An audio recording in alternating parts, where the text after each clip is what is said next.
Devin and Bill have zero self-awareness. Hi, welcome to the channel. I'm Jay, and this is our 2 cents, where we talk everything boxing, and everybody's entitled to their own opinion. In today's video, we will be discussing the alleged microdosing rumors put on Devin the Dream Turned Into a Nightmare Haney by Ryan Norman Sr. But before we do that, make sure you punch that like and subscribe button, and make sure you let me know and drop it below your 2 cents as I go throughout the video. Be sure to help support the channel by hitting the Cash App at $2 boxing, or hitting the heart with the $, and just leaving a special thanks below, letting me know you enjoy good and honest content. Now, Ryan Norman Sr. came out on Mill City the other day, and he accused Devin the Dream Turned Into a Nightmare Haney of microdosing from some rumors that he's heard down in Florida or whatever the case may be, right? Now, I'm gonna give my 2 cents about that, right? Devin Haney may be microdosing and this. Listen, I want to let y'all know, right? I don't care really if Devin Haney is quote unquote microdosing, right? My issue has always been, and I've always said this when I've talked about the snack thing, it's always been Victor Conte and what he's capable of doing, and how these things can ruin the sport and these fighters' careers if he would have gotten caught, which is the same thing that happened to the baseball athletes, which is the same thing that happened to the track athletes and whoever else he worked with. That name came up and he either snitched on them, or people that have been associated with, they got question marks over their careers now because they were associated with Victor Conte. But even though I'm talking about the whole microdosing thing that Ryan Norman Sr. said, the point of this video is not to talk about if Devin Haney is microdosing or if he's taking PEDs and all this other shit, because to be honest with y'all, I don't care. The point of my video is to show that the Haneys, and I've just, recently, it's like a light bulb went off. It recently dawned on me, they have zero self-awareness. It's like they're not aware of the things they do at all. And let me give you an example. You have been associated with Victor Conte your whole career, basically, right? Your own video, Bill's on video saying, well, I hired Victor so I can know how to cycle on and cycle off. This is what he said. I'm going to find the video. And he was like, oh, well, basically, I hired Victor Conte so I can know when fighters are cycling on and cycling off. And he'll be like Victor Conte is going to be able to look at somebody and be like, oh, yes, he's cycling on and cycling off. You don't need to fight him, right? This is the reason why Bill said he hired Victor Conte. So how did that work out for you, Bill? Because he didn't catch Ryan Garcia, right? Ryan Garcia, according to some of y'all, was taking the greatest steroids known to man on the planet Earth, and he used them and ended up beating Devin Haney. Victor didn't catch that. Victor didn't help him, quote unquote, catch him cycling on and cycling off. So I said all that to say, I get it. Ryan Garcia popped dirty. He did his suspension. He did whatever he needed to do, and he's back. He says he's clean. My first point, how can we say Victor's reformed and forgive Victor for all the cheating he's literally done, not been accused of, but we want to keep crucifying, saying Ryan Garcia cheating, hey, you need to get Invada, and we want to keep doing that over and over? That right there is contradictory, and it doesn't make any sense. Again, no self-awareness. You are connected to the biggest cheater in sports history your whole career, but you constantly keep pointing the finger at Ryan Garcia. Why? You're not even fighting Ryan. You're not even fighting Ryan right now. But every chance you get, you're bringing up him being on drugs.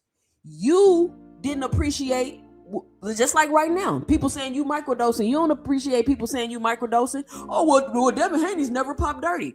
Whether he's popped dirty or not, he's not cool with people accusing him of microdosing.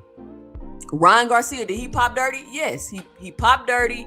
He told his side of the story. He did his suspension. He did whatever he needed to do, whatever the consequence was, he did that. The same way y'all tell me Victor Conte did his time and this and that and he's reformed and all this other stupid stuff y'all say. Right? But when it comes to Ryan, he's still cheating for whatever reason. So to be connected to sports history's biggest cheater your whole career and then constantly be pointing the finger at Ryan Garcia, I think is weird to me. It shows that they have no self-awareness, in my opinion. That's just my opinion. And on top of being connected with Victor Conte, when you hear people come out and say, oh, well, Devin Haney's microdosing, well, I wouldn't be surprised if he was microdosing. I'm not saying he is or he isn't. I'm just saying I wouldn't be surprised. Like when I heard the rumor, I wasn't like, damn, Devin microdosing. It didn't shock me or surprise me at all because of who you've been connected to and working with your whole entire career. I'm not saying I believe it. I'm not saying I don't believe it. I'm not saying he did it. I'm not saying he didn't do it. What I'm saying is you've been connected to a cheater your whole entire career. So for somebody to come out and be like, oh, he's microdosing. Okay, it's not a surprise. You're constantly moving up weight classes, being bigger than the person that you're facing. Some people see that as questionable. How are you blowing up 25, 30 pounds and being 25, 30 pounds bigger than people on fight night? People have questions about that. How are you able to do that? People got questions about that. So all I'm saying is, all you Haney fans, like y'all need to let Devin and Bill know that they kind of need to examine themselves before they do things. I'll give you another example. You got you got Devin Haney on the Ring magazine interview saying that Gervonta Tank Davis is an underachiever. Cool, that's his opinion. He feels like Gervonta Tank Davis is an underachiever. Cool, Devin, that's fine. You can have your opinion.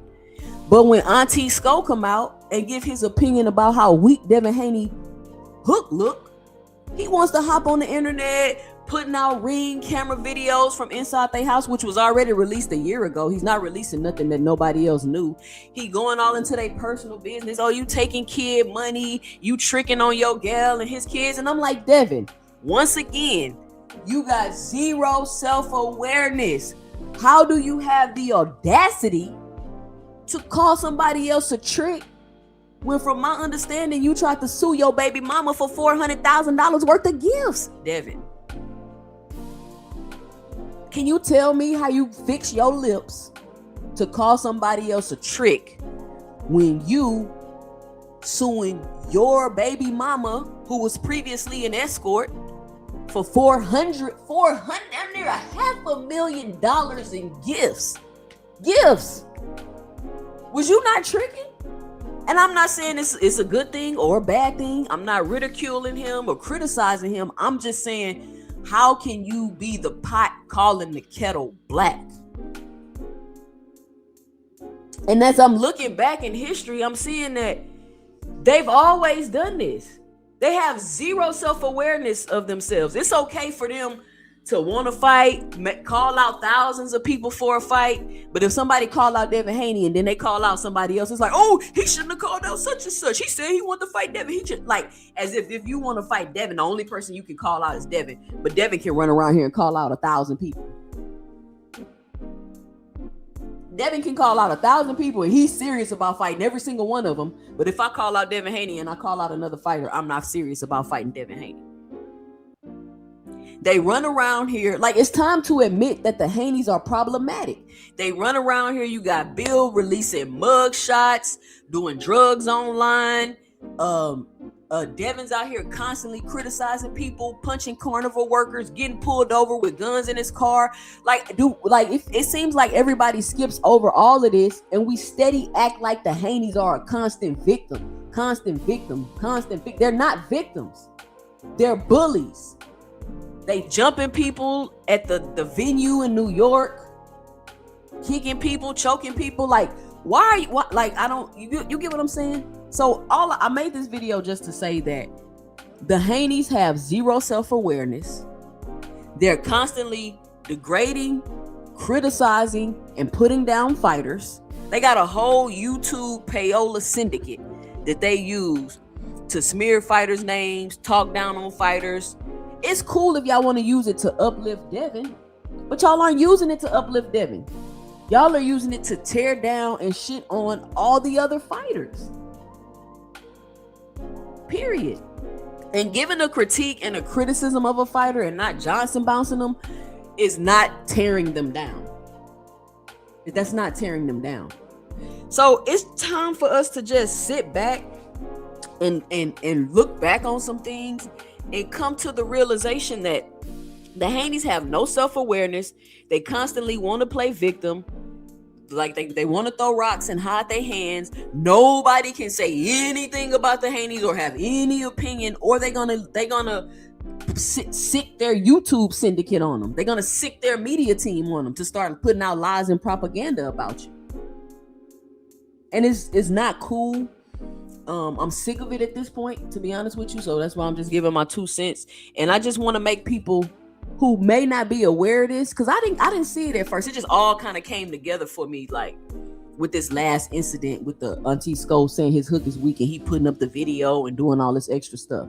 And so for some reason, people think that if somebody says a critique or a criticism about you or have an opinion that's unfavorable, it's okay for you to get in defense mode and attack and respond like an immature little kid, like we're in kindergarten. We're not in kindergarten. People can have criticisms and critiques about you. You don't have to respond to all of them. If somebody think your hook is weak, nigga, they just think your hook is weak. So what? You're not perfect. So it's a lot of insecurity there, in my opinion, for them to feel like they gotta jump out a window every time somebody. They did the same thing with Gabe Rosario. Soon as he said something, here they come jumping out the window. Oh, I done did this and my achievements and this and this and that and this and that. And it's like it's very insecure, honestly. It's very insecure. And I don't know if people are aware of that, but the zero self-awareness and the insecurities and all of these things that they got going on is really starting to become more and more and more evident. But let me know what you think about Devin the Dream turned into a nightmare Haney, and the Haneys just all together having zero self-awareness and being problematic, by dropping your 2 cents below in the comments. Follow me on IG at 2 cents boxing. Follow me on X at 2 cents 20. And stay tuned for my 2 cents in the next video.